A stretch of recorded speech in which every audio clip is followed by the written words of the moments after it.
বিসমিল্লাহির রহমানির রহিম। নুরানি পদ্ধতিতে 27 ঘন্টায় কোরআন শিক্ষা, এই কোর্সের আজকে 12তম ঘন্টার ক্লাস হবে। নুরানি পদ্ধতিতে 27 ঘন্টায় কোরআন শিক্ষা এর মানে হলো এই কোর্সের ভিতরে 27টা ক্লাস হবে, প্রতিটা ক্লাসের স্থায়িত্ব হবে 1 ঘন্টা। এভাবে 27 দিনে 27টা ক্লাসে 27 ঘন্টায় আমরা ইনশাআল্লাহ কোরআন সহিষ্ণুভাবে পড়তে শিখব। আজকে আমাদের পড়ার বিষয়বস্তু হলো আল্লাহ শব্দের পড়ার নিয়ম। আচ্ছা, আমরা একটু বোর্ডের দিকে খেয়াল করি। আল্লাহ শব্দ পড়ার দুইটা নিয়ম আছে। আল্লাহ শব্দ পড়ার দুইটা নিয়ম আছে। আল্লাহ শব্দ ওর লাম হরফের ডাইনে যদি জবর বা পেশ থাকে তাহলে আল্লাহ শব্দের লাম হরফটা মোটা করে পড়তে হবে। আবার বলছি, আল্লাহ শব্দের লাম হরফের ডাইনে যদি জবর থাকে অথবা পেশ থাকে তাহলে আল্লাহ শব্দের লাম হরফকে মোটা করে পড়তে হবে। তো এইখানে আমরা দেখতে পাচ্ছি আল্লাহ শব্দের ডাইনে কি আছে? ডাল আছে এবং ডালের উপরে পেশ আছে। তাহলে কি করতে হবে? এখানে আল্লাহ শব্দের লাম হরফকে মোটা করে পড়তে হবে। তাহলে কিভাবে পড়বো? দুল লহি, লয় লয় হবে, ল ল এবং একালিফ মাদ হবে। যেহেতু এখানে আলিফের ডান পাশে পেশ আছে তাহলে কি হবে? দুল লহি, দাল ধরছে এই লামকে, লামের উপরে খাড়া জবর, দুল লহি। অর্থাৎ যদি পেশ থাকে এবং জবর থাকে তাহলে একই নিয়ম, কি হবে? মোটা হবে। মোটা মানে কি? লহি, দুল লহি। আবার আল্লাহ শব্দের লাম হরফের ডাইনে যদি জের থাকে তাহলে পাতলা করে পড়তে হবে। যেমন এখানে আল্লাহ শব্দের লাম হরফের ডাইনে আছে কি? মিম, মিমের নিচে আছে কি? জের। অতএব কি করতে হবে? পাতলা করে পড়তে হবে। তাহলে কি বলবো? বিসমিল্লাহি।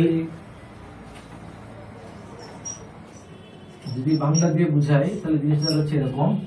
এখানে হবে বিসমিল্লাহি, একটা হলো লাহি, একটা হলো কি? লহি। যখন জবর থাকবে বা পেশ থাকবে তখন কি হবে? লয় লয় হবে, আকার কিন্তু আর হবে না। তাহলে কি বলবো? দুল লহি।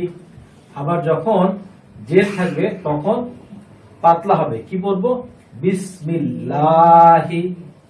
এটাই হলো আল্লাহ শব্দ পড়ার দুইটা নিয়ম। এখন আমরা প্রজেক্টের মাধ্যমে কিছু উদাহরণ আমরা দেখব। আচ্ছা, এবার আমরা স্ক্রিন থেকে খেয়াল করি আল্লাহ শব্দ পড়ার নিয়ম।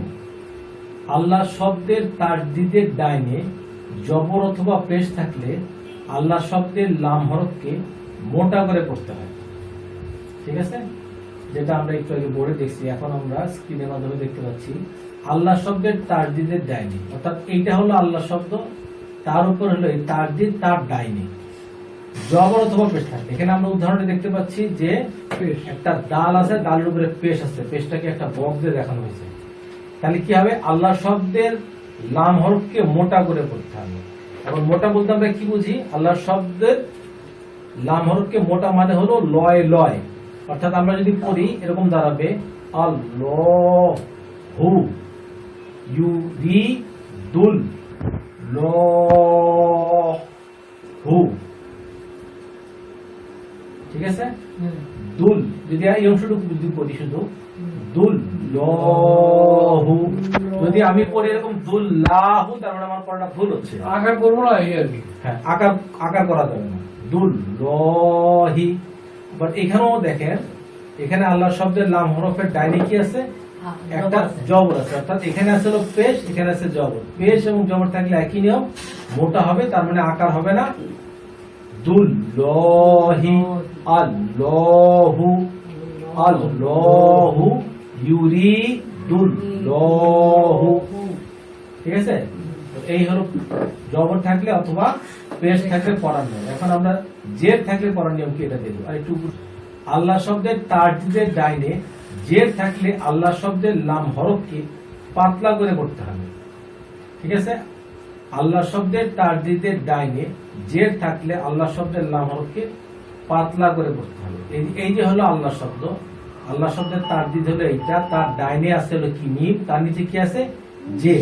তো জেড থাকলে কি হবে, পাতলা করে পড়তে হবে। আর পাতলা করে পড়তে হবে মানে হলো এখানে আকার হবে বিসমিল্লাহি, বিসমিল্লাহি, বিসমিল্লাহি। ঠিক আছে, আমরা এবার একটু আমরা দেখি কিরকম বলো, দেখি বলো, পড়ো। আল্লাহু ইউরিদুল্লাহু, মাশাআল্লাহ। মাইটা পড়ো, বিসমিল্লাহি, হ্যাঁ, বিসমিল্লাহি, বিসমিল্লাহি। এখানে মাদও পড়তে হবে, বিসমিল্লাহি।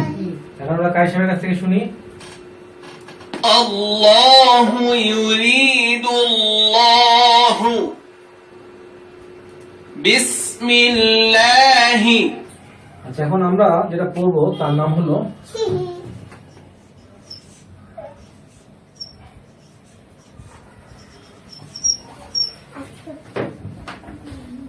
কি পড়বো, গুন্না। গুন্না মানে হলো গুনগুন করে পড়া। গুন্না মানে হলো গুনগুন করে পড়া। ঠিক আছে, এখন গুন্না হলো বেসিক্যালি 3 প্রকার। তো গুন্না হলো 3 প্রকার, ওয়াজিব গুন্না, মিম সাকিন গুন্না, নুন সাকিন বা তানবিন গুন্না। ঠিক আছে, তো আমরা প্রথমে জানবো যে ওয়াজিব গুন্না কি জিনিস। ওয়াজিব গুন্না হলো, এর নাম কি, নুন। যদি নুনের উপরে তাসদিদ থাকে তাহলে ওয়াজিব গুন্না হবে। আবার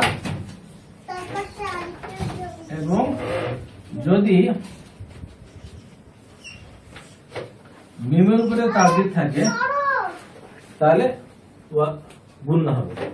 অর্থাৎ নুনে এবং মিমে যদি তাসদিদ থাকে তাহলে গুন্না করতে হবে। আবার বলতেছি, যদি নুনে এবং মিমে তাসদিদ থাকে তাহলে গুন্না করতে হবে, যেখানেই হোক, আর কোনো নিয়ম দরকার নেই। নুনে এবং মিমে যদি তাসদিদ থাকে তাহলে আমাকে গুন্না করতে হবে। তাহলে আমরা কিভাবে বলবো, যেমন আন্না, যেমন এখানে একটা আলিফ লাগালাম, এখানে একটা তাসদিদ লাগালাম আন্না, আবার এখানে নুনটা মুছে দিয়ে মিম দিল, এখানে একটা মিম লাগাই দিলাম, কিলো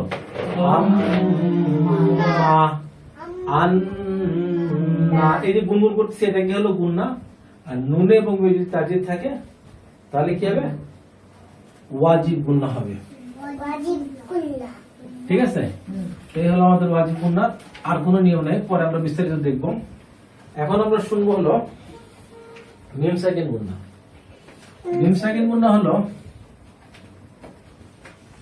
কথার কথা, এখানে একটা সে ধরে নিলাম আলিফ আছে, তারপরে মিমের উপরে একটা সাকিন আছে বা জজম আছে, যেটাই বলি। তো মিম সাকিনের পরের হরফটা যদি বা থাকে, ঠিক আছে, তাহলে গুন্না হবে। অথবা যদি মিম থাকে তাহলে গুন্না হবে। মিম সাকিনের পর হরফ যদি বা থাকে গুন্না হবে। মিম সাকিনের পরে যদি মিম থাকে তাহলে গুন্না হবে। মিম সাকিনের পরে বাও নাই, মিমও নাই, অন্য কোনো হরফ আছে তাহলে গুন্না হবে না। ঠিক আছে, আবার বলতেছি, মিম সাকিনের পরে যদি বা থাকে গুন্না হবে। মিম সাকিনের পরে যদি মিম থাকে গুন্না হবে। মিম সাকিনের পর হরফের মধ্যে বাও নাই, মিমও নাই, তাহলে গুন্না হবে না। এরপর আমরা শুনবো হলো নুন সাকিন বা তানবিন গুন্না। নুন সাকিন এবং তানবিন গুন্না, যেমন এখানে একটা নুনের উপরে সাকিন আছে, ঠিক আছে, এবং এর পরের হরফটা যদি বা থাকে, ঠিক আছে, তাহলে এটা মিম দ্বারা পরিবর্তন করে পড়তে হবে। ঠিক আছে, আচ্ছা। এরপরে এবং এই হরফটাকে বলে ইকলাবের হরফ। তারপরে নুন সাকিনের পরে যদি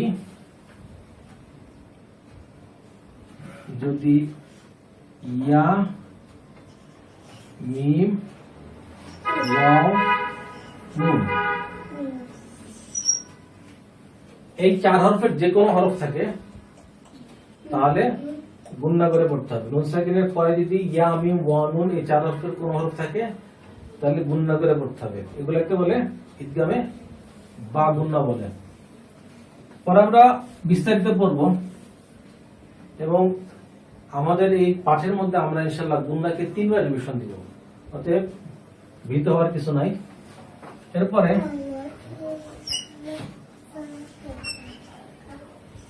নুন সাকিনের পর হরফ যদি র অথবা লাম হয় তাহলে কোনো গুণনা হবে না। আবার বলছি, নুন সাকিন বা তানবিন, এখানে তানবিন কথাটা বলা হচ্ছে না। তানবিন মানে কি, যেমন এখানে আছে হলো কি তার উপরে ডাবল জবর আছে।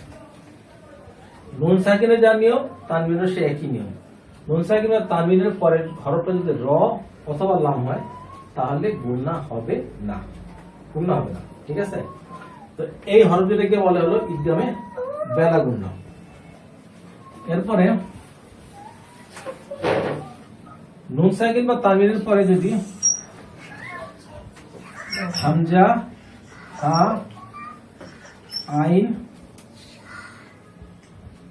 আইন হা আর হলো গয়েন আর হলো খ, হামজা হা আইন হা গয়েন খ, কটা হলো হরফ 1 2 3 4 5 6। আবার বলছি, হামজা হা আইন হা গয়েন খ, এই 4টা হরফকে বলে হলো ইজহারের হরফ। নুন সাকিন বা তানবিনের পরে যদি ইজহারের 6 হরফের কোন হরফ আসে তাহলে স্পষ্ট করে পড়তে হবে, অর্থাৎ গুণনা হবে না। এরপরে আসতেছে হলো ইকফার হরফ। নুন সাকিন বা তানবিনের পরে যদি ইকফার 15 হরফের কোন হরফ আসে তাহলে নাকের গুণনা করে পড়তে হবে। যেমন এটা আমরা যদি একটু তাও সাও জিমো দালো জালো ঝা সিনো শিন সদ দদ ফাও কফ কাফ, এখানে হরফ আছে হলো 15টা। নুন সাকিন বা তানবিনের পরে যদি ইকফা 15 হরফের কোন হরফ আসে তাহলে আমাদেরকে নাকের গুণনা করে পড়তে হবে। নাকের গুণনাটা অনেকটা বাংলা অনুসারের মতো। বাংলা যে অনুসার করিলাম না বাংলাদেশ, ঠিক আছে, সেই বাংলাদেশের যে অনুসার আছে সেই অনুসারের মতো নাকের গুণনা হবে। তো এটা আমরা সামনে ইনশাআল্লাহ শিখব। তো এখন আমরা প্রজেক্টের মাধ্যমে কিছু উদাহরণ দেব। আচ্ছা, আমাদের পড়ার বিষয়বস্তু হলো গুণনা। গুণনা মানে সাধারণভাবে গুনগুন করে পড়া। গুণনা 3 প্রকার, 1 ওয়াজিব গুণনা, 2 মিম সাকিন গুণনা, 3 নুন সাকিন বা তানবিন গুণনা। এই বইয়ে আমরা ইনশাআল্লাহ গুণনা একবার শিখব এবং 3 বার রিভিশন দিব, যাতে আল কোরআন পড়তে গিয়ে আমাদের ভুল না হয়। প্রথমবার গুণনা পড়া শুরু হলো। যে কথা আমরা বলছিলাম যে নুনে এবং মিমে যদি তারজিদ থাকে তাহলে গুণনা করে পড়তে হবে। এই কথাটা এখানে বলা আছে ওয়াজিব গুণনা। নুনে অথবা মিমে তারজিদ থাকলে গুণনা করে পড়তে হবে, একে ওয়াজিব গুণনা বলে। যেমন এখানে হা আছে, তার বামে আছে তারজিদ, তারজিদের উপরে আছে কি জবর, অর্থাৎ এখানে মিমের উপরে তারজিদ আছে, তাহলে কি হবে এখানে গুণনা হবে। আবার এখানে নুন, নুনের উপরে কি আছে তারজিদ আছে। নুনে এবং মিমে যদি তারজিদ থাকে তাহলে গুণনা হবে। এখানে নুনের উপরে তারজিদ আছে, এখানে মিমের উপরে তারজিদ আছে, এখানে মিমের উপরে তারজিদ আছে, এখানে নুনের উপরে তারজিদ আছে।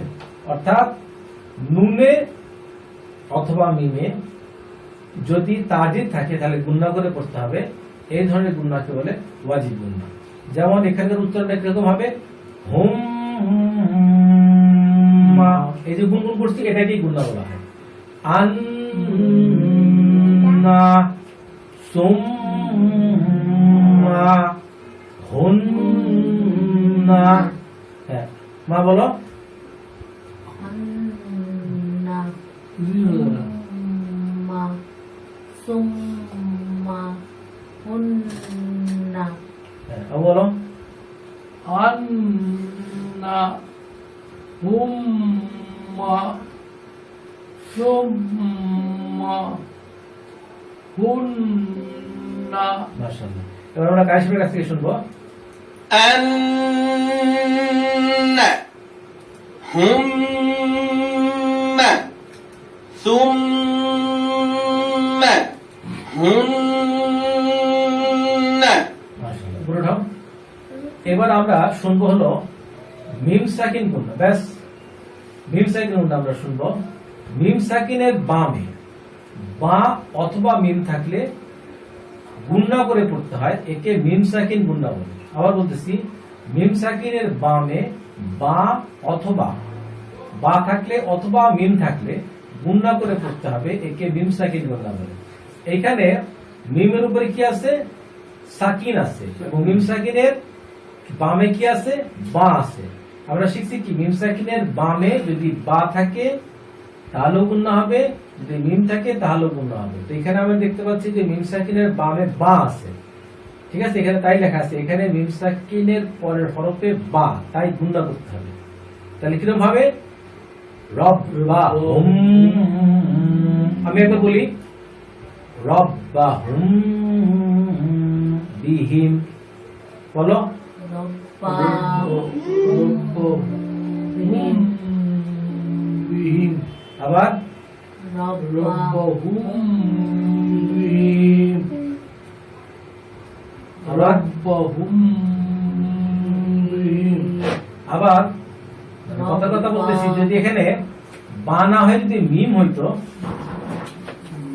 যদি বা না হয় যদি এখানে মিম হইতো, যদি বিহীন না হয় মিহিম হইতো, তবুও কিন্তু গুণনা হইতো, ঠিক আছে। তাহলে আমরা কার সাহেব থেকে শুনি এটা, রব্বাহুম বিহিম রব্বাহুম বিহিম। আচ্ছা, আবার আর একটু উপরে উঠাও।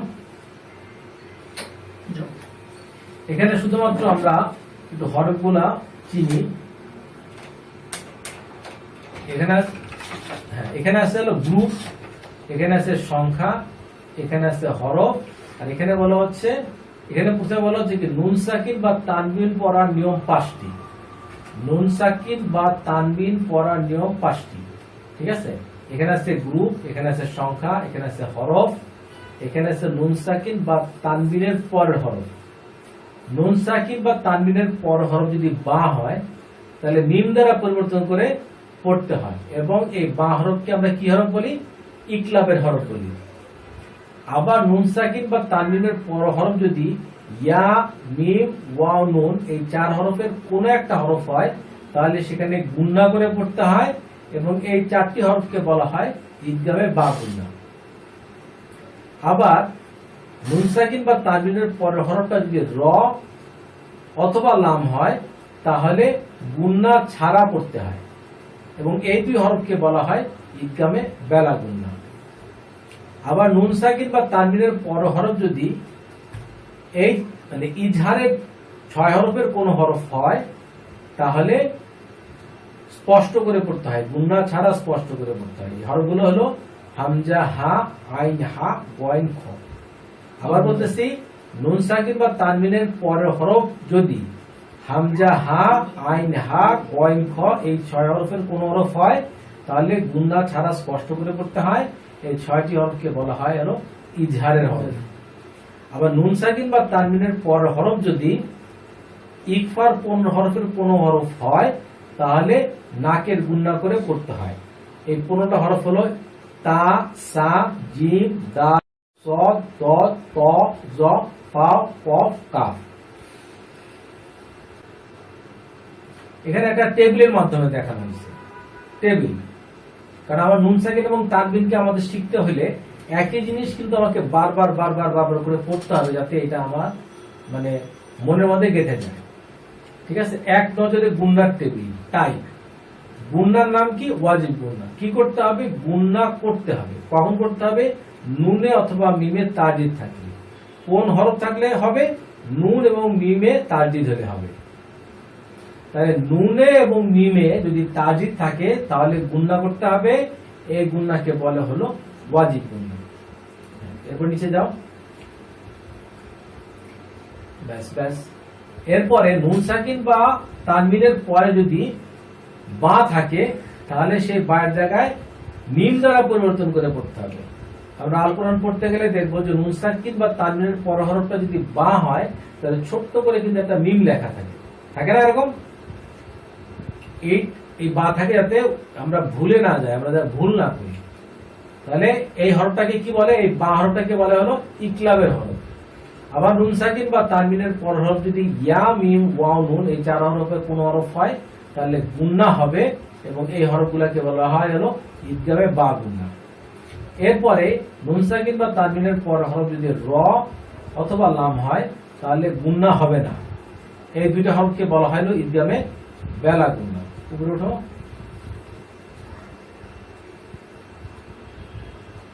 এরপরে নুন সাকিন বা তানবিনের পরে যদি হামজা হা, আইন হা, গয়েন খ এই 6 হরফের কোন হরফ হয় তাহলে গুন্না হবে না, স্পষ্ট করে পড়তে হবে।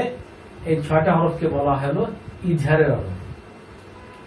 আবার নুন সাকিন বা তানবিনের পরে যদি ইকফার 15 হরফের কোন হরফ হয় তাহলে নাকের গুন্না হবে। তো নাকের গুন্না কিভাবে পড়তে আমরা ইনশাআল্লাহ সামনে শিখব। এরপর হলো উল্টাও মিম সাকিন গুন্না। মিম সাকিন গুন্না, মিম সাকিন গুন্না কি হবে? গুন্না হবে কখন? মিম সাকিনের পরের হরফ যদি বা হয় অথবা মিম হয় তাহলে গুন্না হবে। আবার বলতেছি মিম সাকিন গুন্না কখন হবে? যখন মিম সাকিনের পরের হরফ বা হয় অথবা মিম হয় তখন গুন্না হবে। আর মিম সাকিনের পর হরফ যদি বা এবং মিম ছাড়া অন্য যে কোনো হরফ হয় তখন কোনো গুন্না হবে না। যাও সামনে যাও। এরপর আমরা একটা ফ্লো চার্টের মাধ্যমে দেখব। সব কথা কিন্তু একই, বিভিন্নভাবে দেখানো হচ্ছে। একবার টেবিলের মাধ্যমে দেখানো হচ্ছে, একবার ফ্লো চার্টের মাধ্যমে দেখানো হচ্ছে, কিন্তু জিনিস একই। এক নজরে গুন্নার ফ্লো চার্ট। গুন্না মানে সাধারণভাবে গুনগুন করে করা, গুন্না। প্রথমে বলা আছে কি ওয়াজিব গুন্না, নুনে অথবা মিমে তাজে থাকলে গুন্না সহ পড়তে হবে। ওয়াজিব গুন্না কাকে বলে? নুনে অথবা মিমে তাজে থাকলে গুন্না সহ পড়তে হবে, এই গুন্নাকে বলে ওয়াজিব গুন্না। আবার নুন সাকিন বা তানবিন গুন্না, নুন সাকিন অথবা তানবিনের পরে যদি এ বি সি ডি অথবা ই টাইপ হরফ থাকে, অর্থাৎ ইকলাবের হরফ থাকে, ইদগামে বা গুনার হরফ থাকে, ইদগামে বেলা গুনার হরফ থাকে, ঠিক আছে? এগুলোর কথা বলা হচ্ছে। এরপর হলো এখানে টাইপ এ ইকলাবের হরফ। কি হবে? এখানে বাকে মিম দ্বারা পরিবর্তন করে পড়তে হবে। যদি নুন সাকিন বা তানবিনের পর হরফ যদি বা থাকে তাহলে সেটা মিম দ্বারা পরিবর্তন করে পড়তে হবে। এরপরে টাইপ বি ইদগামে বেলা গুন্না বা ইদগামে বা গুন্না, ইয়ামিম ওয়া নুন। নুন সাকিন বা তানবিনের পরে যদি ইয়ামিম ওয়া নুন 4 হরফের কোন হরফ থাকে তাহলে গুন্না সহ মিলিয়ে পড়তে হবে। আবার সি টাইপ হলো ইদগামে বেলা গুন্না, হরফ হলো দুইটা র আল্লাহ। যদি নুন সাকিন বা তানবিনের পরে র অথবা লাম আসে তাহলে গুন্না ছাড়া মিলিয়ে পড়তে হবে। এরপর হলো টাইপ ডি ইজহারের হরফ। যদি নুন সাকিন বা তানবিনের পরে হামজা হা, আইন হা, গয়েন খ এই 6 হরফের কোন হরফ আসে তাহলে গুন্না ছাড়া স্পষ্ট করে পড়তে হবে। এরপর হলো ইকফার হরফ। নুন সাকিন বা তানবিনের পরে যদি নুন সাকিন বা তানবিনের পরে যদি এই ইকফার কোন হরফের কোন হরফ আসে তাহলে নাকের ভিতরে লুকিয়ে গুন্না সহ পড়তে হবে। এরপরের পেজে যাও। আচ্ছা, এখন আমরা একটু ভিন্ন প্রসঙ্গে যাচ্ছি। সেটা হলো মাদ্দে ইওয়াজ। শব্দের শেষে যদি ডাবল জবর থাকে এবং থামতে হয় তাহলে এক আলিফ বাদ দিয়ে এক আলিফ মাদ হয়, একে মাদ্দে ইওয়াজ বলে। অর্থাৎ কথাটা এরকম, যেমন এখানে লামের উপরে কি আছে? ডাবল জবর আছে, তার বামে কি আছে? একটা খালি আলিফ আছে, এবং তার বামে কি আছে? একটা ফুল স্টপ আছে, ঠিক আছে? তাহলে এই সমস্ত ক্ষেত্রে আমাদেরকে দুই আলিফে মানে দুই জবরের মধ্যে একটা জবর বাদ দিয়ে একটা জবর উচ্চারণ করতে হবে। সে কথাটা এখানে বলা হচ্ছে, শব্দের শেষে দুই জবর হলে থামলে এক আলিফ বাদ দিয়ে এক আলিফ মাদ করতে হবে, ঠিক আছে? শব্দের শেষে দুই জবর হলে থামলে এক আলিফ বাদ দিয়ে এক আলিফ মাদ হয়, এই ধরনের মাদকে বলে মাদে ইওয়াজ। যেমন এখানে আমরা পড়বো মালা, এক আলিফ মাদ হবে। প্রথমে মিমের উপরে জবর, জবর বামে খালি আলিফ, এই জন্য মা, এক আলিফ মাদ। আবার লামের উপরে জবর, জবর উপরে খালি আলিফ, তাহলে কি হবে? এক আলিফ মাদ। ঠিক আছে? মালা।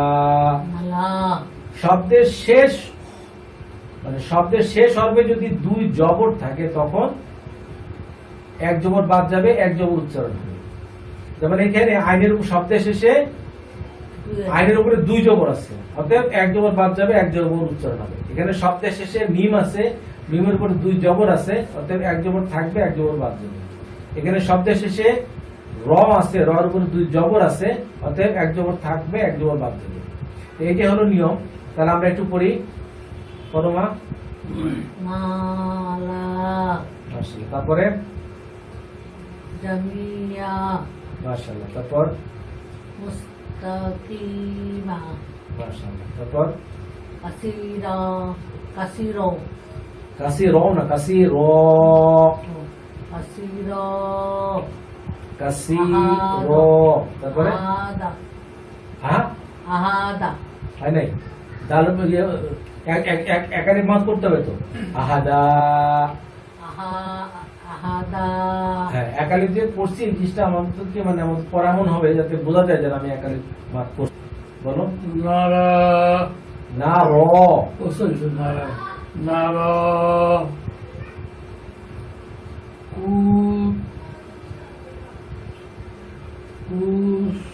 কুসুর, না কুসু। তারপর কুসুরা,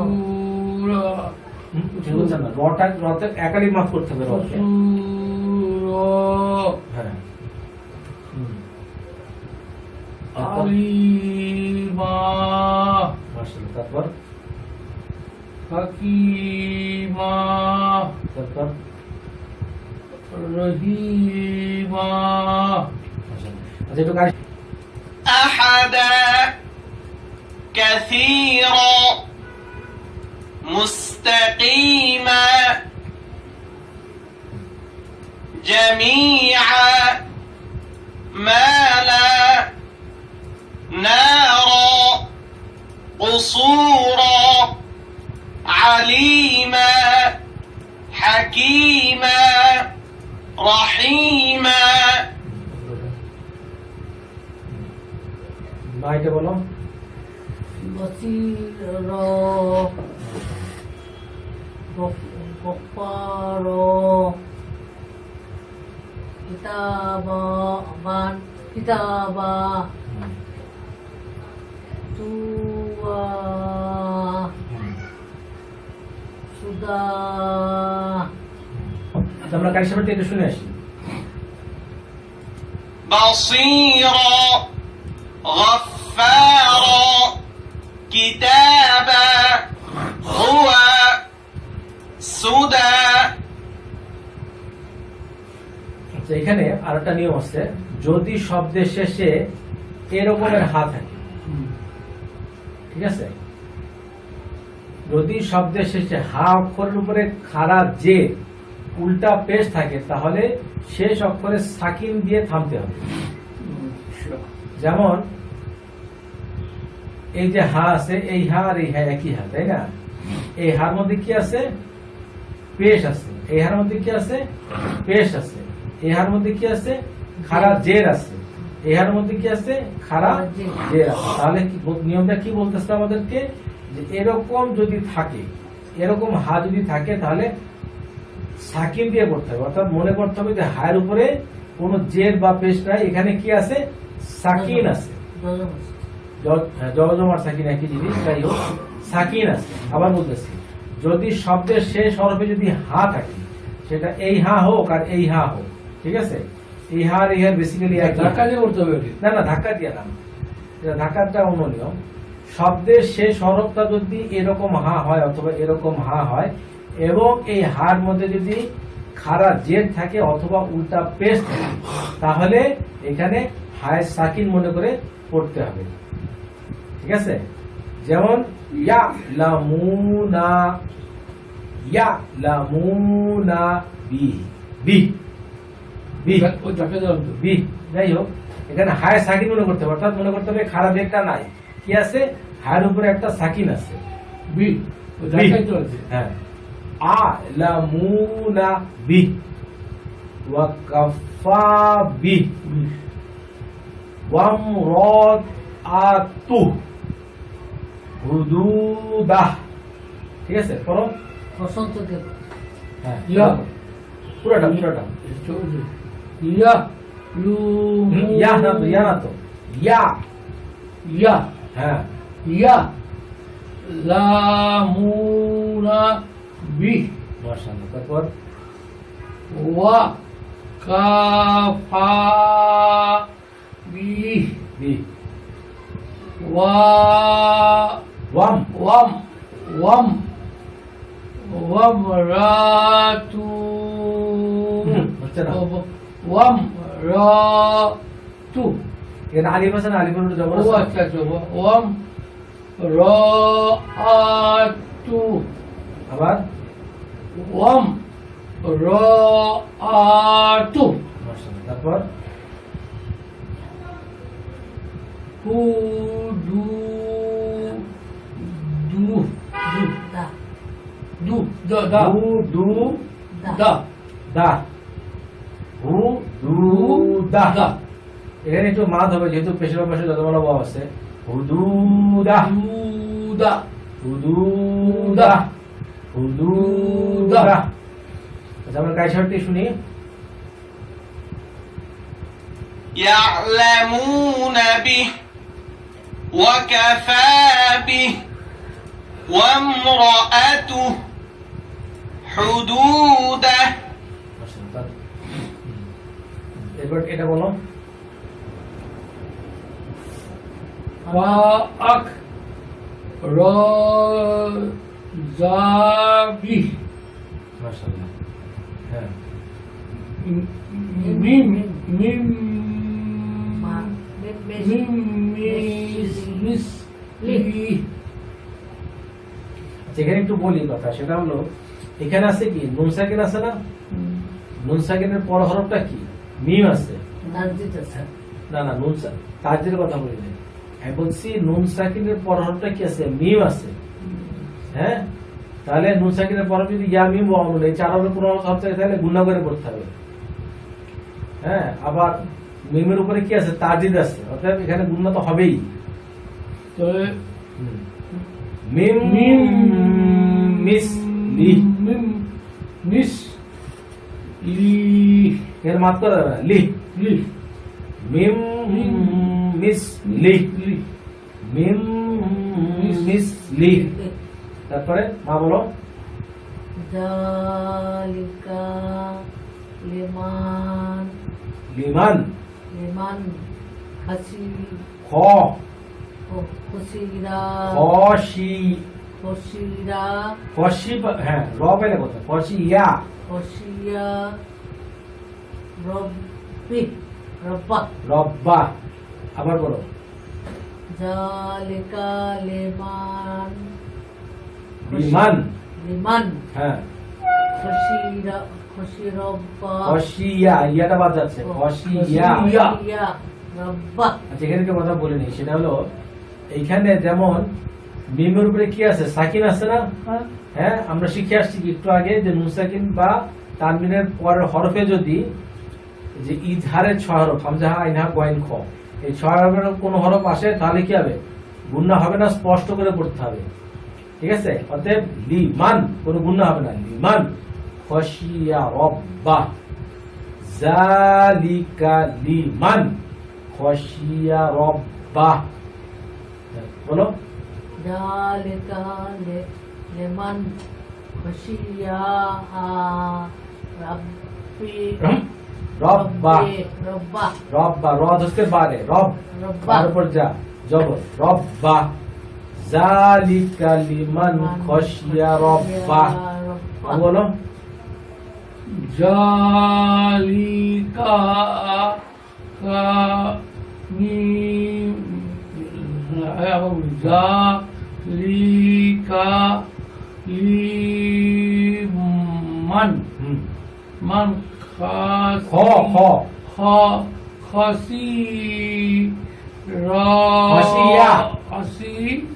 ইয়ার উপরে জবর খসিয়া। খাসিয়া হুম খাসিয়া রব্বা মাত করা যাবে না এখানে রব্বা। রব্বা মাত করা যাবে না এখানে র ধরতেছে বারে, বার উপরে তাজদিদ, আবার তাজদিদের উপরে জবর বা রব্বা, এবং হায়ের উপরে কি হচ্ছে সাকিন হয়ে যাচ্ছে আবার, আর ইয়াটা কিন্তু বারবার নিচ হয়ে যাচ্ছে। হ্যাঁ এটা খেয়াল করতে হবে। জালি জালি কাম মিন না মান সরি মান জালি আবার বলি হুম। জালিকা লিমান হুম খাসিয়া হ্যাঁ রব্বা হইছে কিন্তু মাঝ হয়ে যাচ্ছে, কিন্তু মাঝ হবে রব্বা। রব্বা রব্বা। রব্বা জালিকা লিমান খাশিয়া রব্বা। রব্বা একটু কাইসাবার থেকে শুনে আসি। يعلمون به وكفى به وامرأته حدوده فأخرج به من مثله ذلك لمن خشي ربه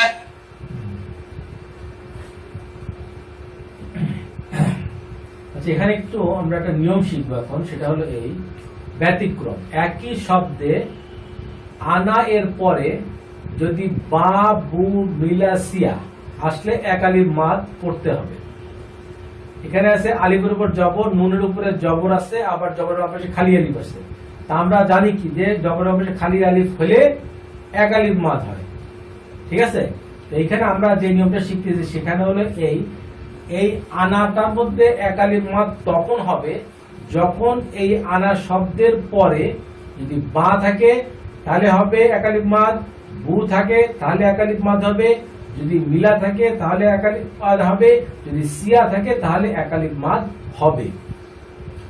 আর যদি বা বু মিলা সিয়া এই চারটা ছাড়া যদি আনা শব্দের পরে অন্য কিছু আসে তাহলে এই আনাটা টানা যাবে না, অর্থাৎ নুনের উপরে জবর দিলে বামে যে খালি আলিফ আছে এই জন্য এক আলিফ যে মাদ হওয়ার কথা সেই এক আলিফ মাদটা হবে না। মা বুঝতে পারছো কথাটা? হ্যাঁ, আনা শব্দে আমরা জানি কি এক আলিফ মাদ হয়, কিন্তু যদি বা বু মিলা সিয়া এই চারটা জায়গায় এক আলিফ মাদ ঠিকই হবে, কিন্তু এই চারটা জিনিস ছাড়া যদি অন্য কোনো হরফ টরফ আসে তাহলে সেখানে এই এক আলিফ মাদটা হবে না। ঠিক আছে, এবার আমরা উদাহরণটা দেখব।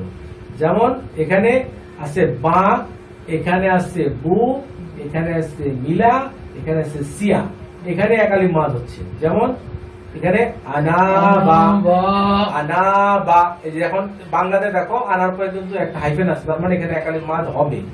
এখানে দেখো আনার পরে বু আছে, এখানে আনার পরে এখানে একটা ওই মানে হাইফেন আছে, তার মানে এখানেও এক আলিফ মাদ হবে। এখানে মিলা, এখানেও আনার পরে একটা বাংলা আনার পরে একটা হাইফেন আছে, তার মানে এখানেও এক আলিফ মাদ হবে। আবার এখানে আছে সিয়া, এখানেও দেখা যাচ্ছে আনার পরে একটা হাইফেন আছে, তার মানে এখানে এক আলিফ মাদ হবে। অর্থাৎ আমরা যদি পড়ি তাহলে কিরকম হবে? আনা বু, আনা বা, আনা বু, আনা মিলা, আনা সিয়া, অর্থাৎ সব জায়গায় আমরা এক আলিফ করে মাদ পড়ছি। এরপরে আর উপরে ওঠো।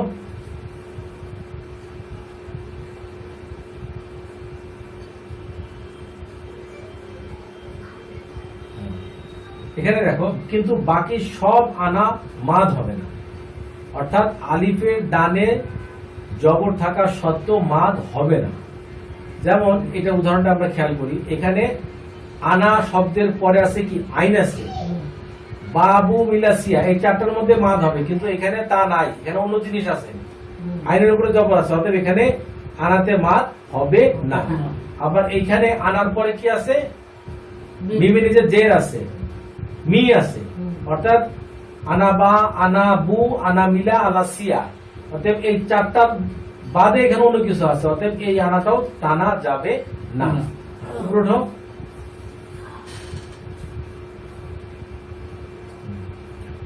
এখানে আমরা দেখতেছি আনার পরে আছে কি বা, আনার পরে কি আছে বা বা।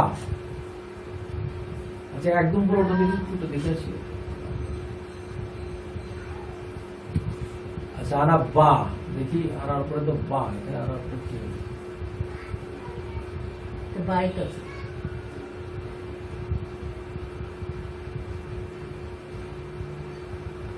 আচ্ছা এখানে কিন্তু আনা টানা হয়েছে, সেই জিনিসটা দেখানো হয়েছে এখানে, ঠিক আছে।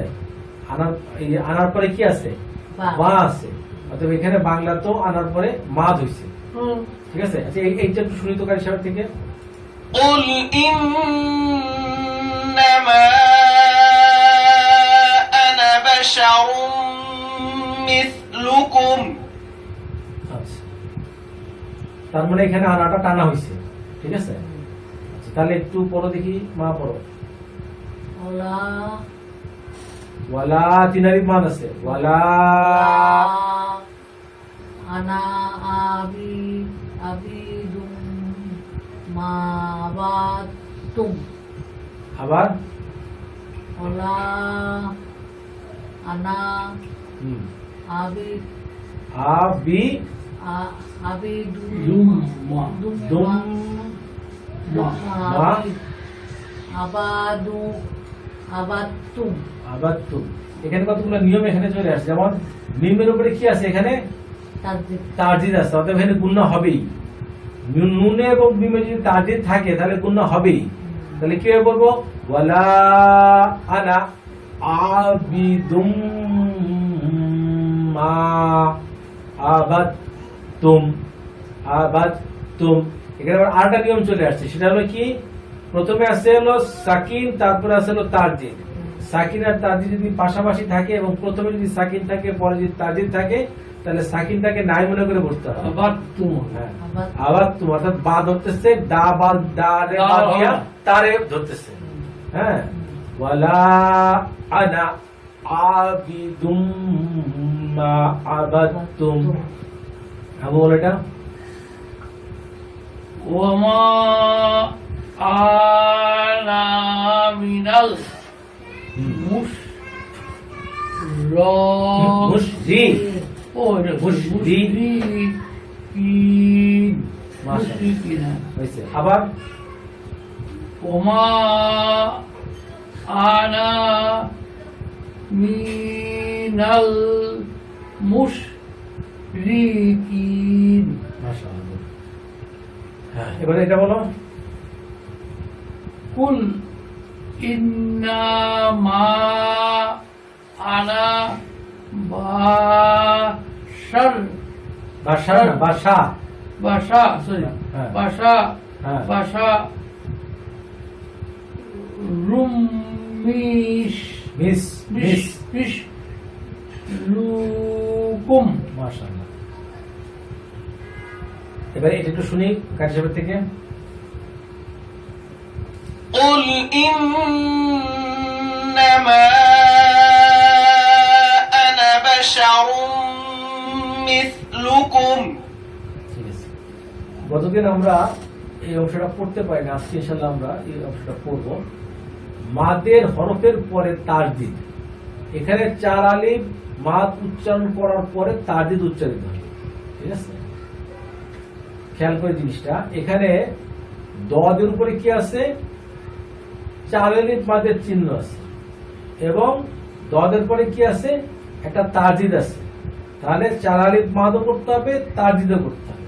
কিভাবে করব, প্রথমে আগে চার আলিফ মাদটা উচ্চারণ করব, এরপরে আমি তাজিদটা উচ্চারণ করব। তো কিরকম হবে উচ্চারণটা, ওয়ালা দল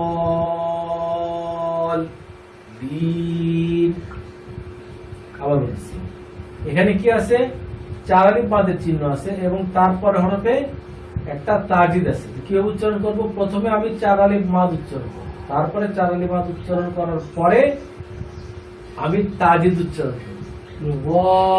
ওয়ালা দল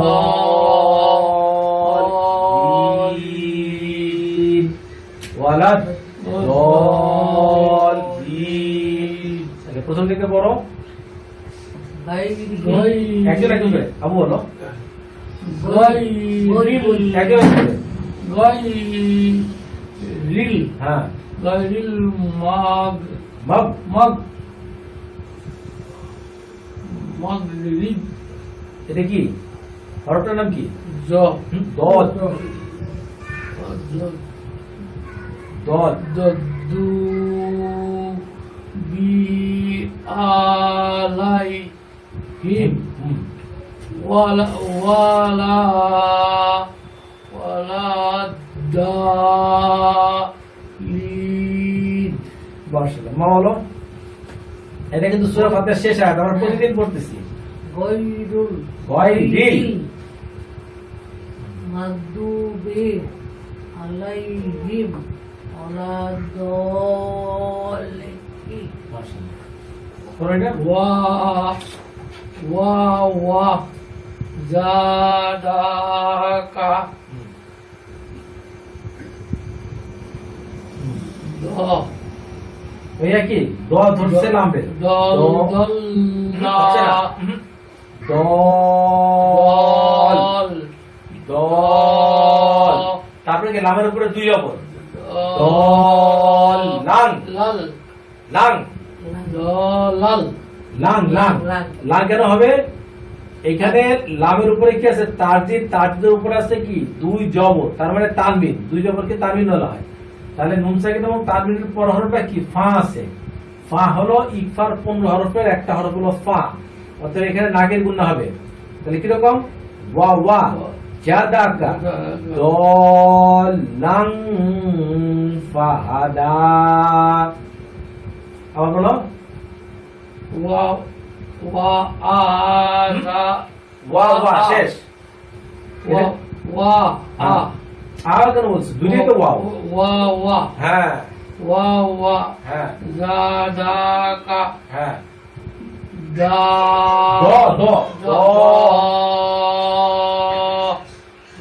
লাল দল দল লাং দল্লা লাং লাং হ্যাঁ লাং লামের উপরে দুই জবর ইকফার গুণা লাং দল লাং লাং দল লাং দল দল লাল লাং লাং এখানে অনুসার হবে লাং দল লাং লাং ইকফার গুণা ল দল লাং ফাহাদা মাশাআল্লাহ হয়েছে তো যেটা একটু কাশমারটি শুনি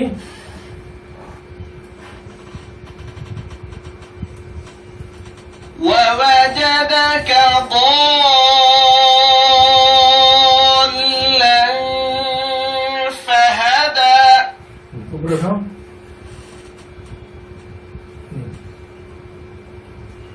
ব্যাস বাবা দেখি না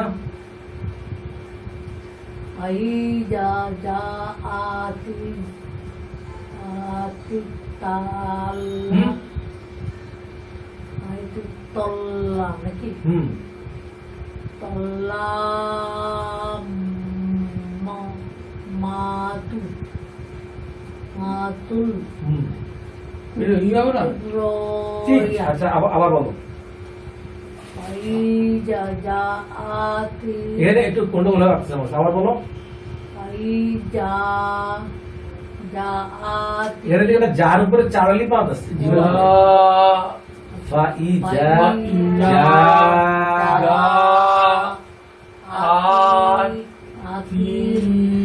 তিত ত তিত। ত দুটি কিন্তু ত তিত আতিতা ত মা তু ত তম ত রায়া আচ্ছা আমারটা একটু শোনো ত ফাইজা যা আতিত ত মা তুল ঠিক আছে এখানে তা ধরছে এই তকে তিত আবার তর উপরে জবর তার উপরে কি চারালির মার তাহলে কি হলো তিত আবার মিমের উপরে কি জবর তমা আবার এই তা ধরছে রামরে তুল তুল তুল কাপ কাপ ধরছে বারে কুব কুব রর উপরে খাড়া দেবো র তাহলে কি হলো ইজা যা আ তিত তম্মা তুল কুবুর বলাবো হ্যাঁ অল্প জলদি বলো ফাইজা যা আতিতা ইত চিত্তা চিত্ত ত চিত্ত মা চুল চুল খুব খুব র মাশাআল্লাহ খুব সুন্দর হয়েছে এবার কাশিফা থেকে শুনি فإذا جاءت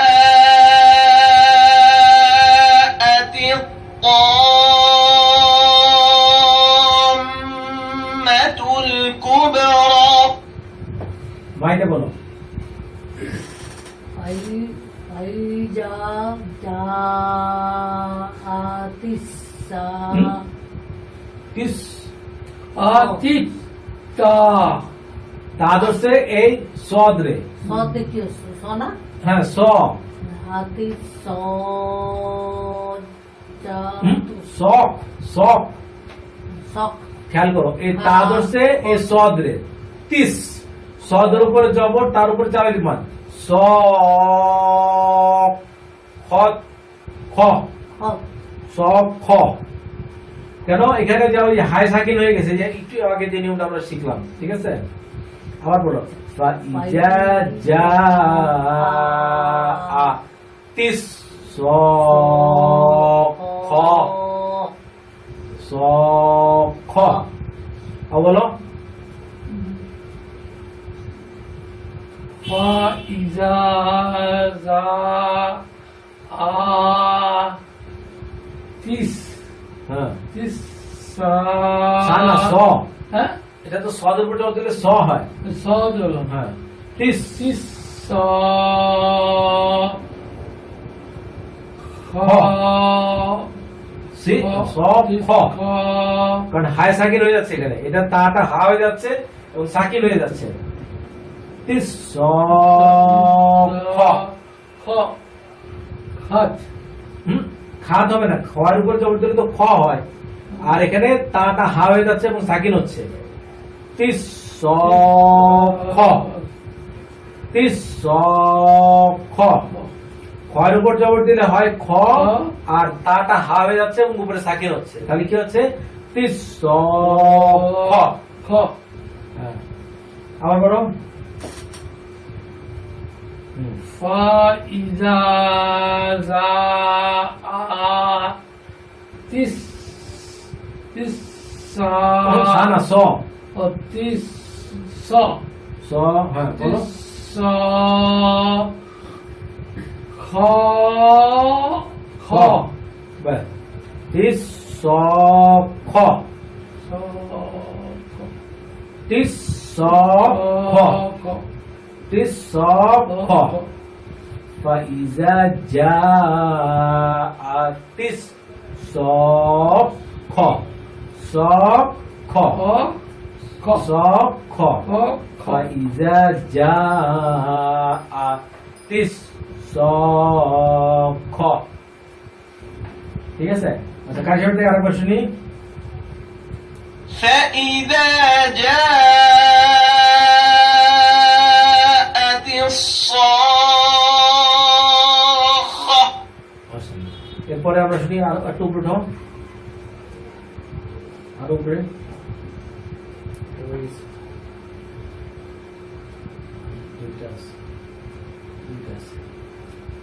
হ্যাঁ সেটাই এই দুটো আমরা করি হ্যাঁ আর উপর ওয়ালা তাজ হা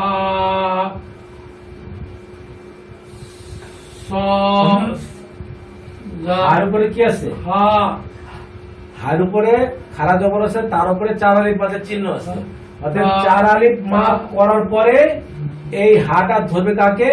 এই দতকে ধরবে। চার আলিফ প্রথমে মাদ হবে, তারপরে এই হাটাকে দতকে ধরবে। দু হাত দু।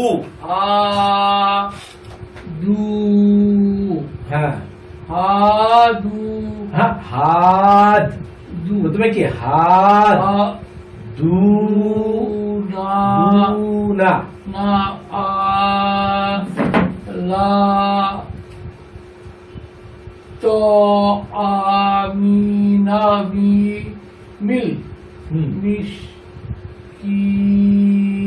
আচ্ছা, এখানে অনেকগুলো নিয়ম আসছে, আমরা একটু বলি, আলোচনা করি।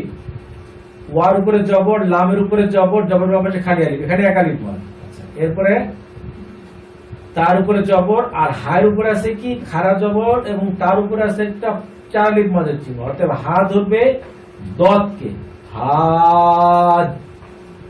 তারপরে দদের উপরে পেশ আছে, পেশের বাম পাশে আছে যজমালা, তার মানে মাদের হরফ দু না। আইনের উপরে জবর, লামের উপরে খাড়া জবর, এখানে এক আলিফ মাদ হবে আইলা। তারপরে হলো কি ত, তর উপরে জবর, আইনের উপরে জবর, জবরের বাম পাশে খালি বলি এক আলিফ মাদ ত আ। মিমের উপর নিচে জের, মিম ধরছে কারে লালে মিল, আবার মিম ধরছে কারে সিনকে মিস, কাপ ধরছে কারে ইয়ারে মিসকিন। মিসকিন। তাহলে কিরকম হবে? ওয়ালা তা'আদুনা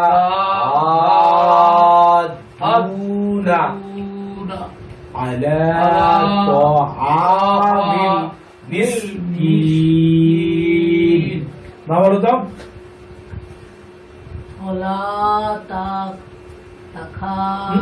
খা বলে কোথায়? কিন্তু হ্যাঁ হ্যাঁ ওয়ালা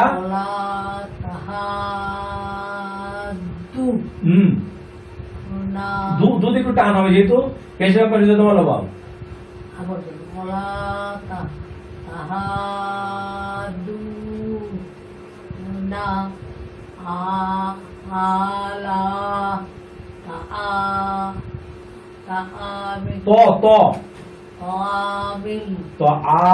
তর উপরে জবর, তর উপর জবর দিলে তই হবে, আইনের উপরে জবর, জবর পাশে খালি আলিফ, এক আলিফ মাদ।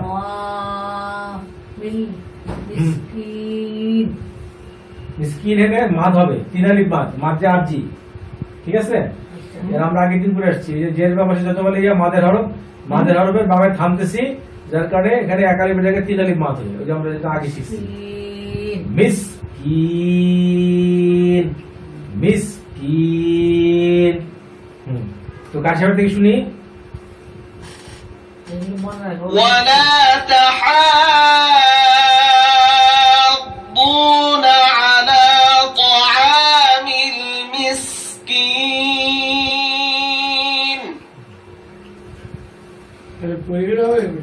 এটা মানে এটা হলো প্র্যাকটিস, ঠিক আছে? পড়তে পড়তে পড়তে পড়তে আমাদের আয়ত্ত হবে ইনশাআল্লাহ।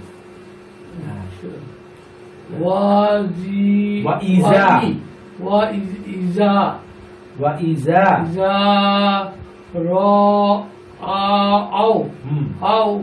হুম কলু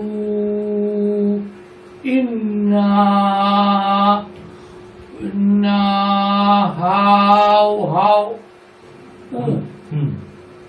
লা ই লা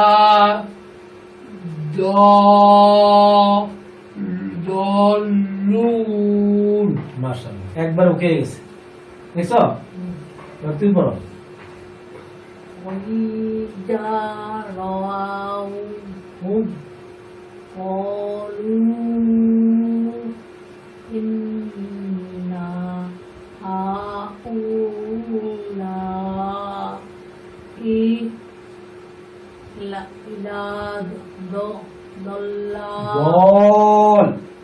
দলের উপরে জবর আছে, তার বামে আছে খালি আলিফ, তার উপরে আছে চার আলিফ মাদের চিহ্ন, অতএব দলের উপরে চার আলিফ মাদ করে তারপর বামকে ধরতে হবে। দলুন বলো। হেন্দে বলো।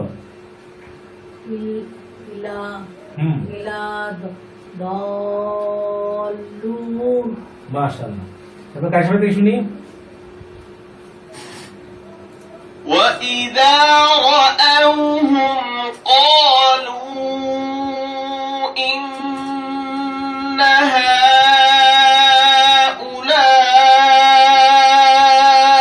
لضالون।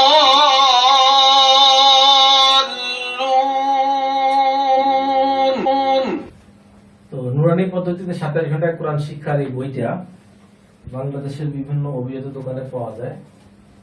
এই হটলাইন নম্বরে ফোন করলে বইটা হোম ডেলিভারি দেওয়া হয়। আর ভারতের পাঠকরা এই নম্বরে ফোন করে হোম ডেলিভারির মাধ্যমে বইটা সংগ্রহ করতে পারেন। আর যারা ওয়েবসাইট ব্যবহার করেন তারা www.quranebishop.com ওয়েবসাইট থেকে এই বইটা ফ্রি ডাউনলোড করতে পারবেন।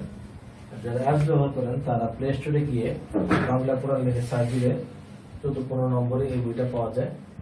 তো আজকের মতো পাঠ এখানেই শেষ। আগামী দিন আবার দেখা হবে ইনশাআল্লাহ। আসসালামু আলাইকুম।